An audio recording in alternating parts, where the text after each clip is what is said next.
Na hii ndio listi ya wasanii machoga, machoko, punga Tanzania. Listi ya wasanii machoga, punga, machoko nchini Tanzania kwa mujibu wa nani? Wa Dudubaya. Sasa sijuagi kwanza kama huyu jamaa anasemaga ukweli au ni uongo, kwa sababu yeye mnaonaga mtu yote akimjibishaga akiongea uongo, yaani akiongea chochote kuhusu yeye anakwambia ni shoga.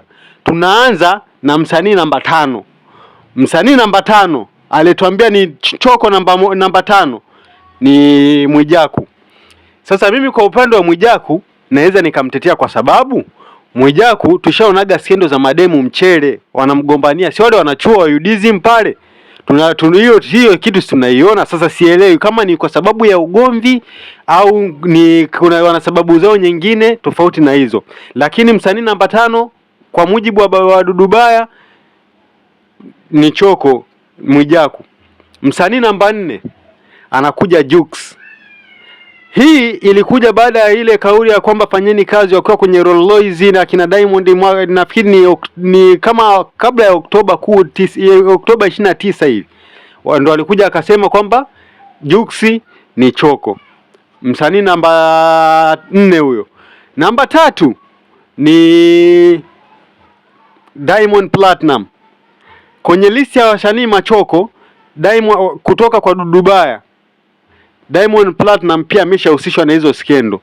Sasa tunaona kabisa Diamond anapiga show. Yaani hawa wasanii wote tunaona jaribu kuwataja ni wewe sio utachanganua katika akili zako, lakini kwangu mimi tayari nina majibu yangu. Tushema, yaani ndio maana nimekuja hapa ili tushema mawazo. Je, unafikiri ni kweli? Tunaendelea kwa Diamond Platinum.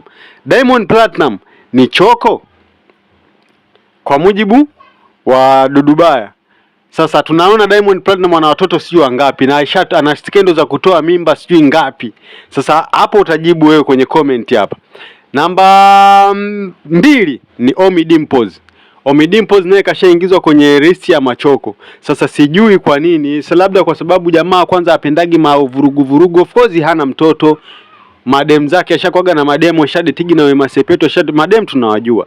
Sasa huyo anatuambia kwamba hao masanii ni machoko. Tunaomba aje na listi, yani ushahidi uliokamilika. Yani usije ushahidi wa mikunjo.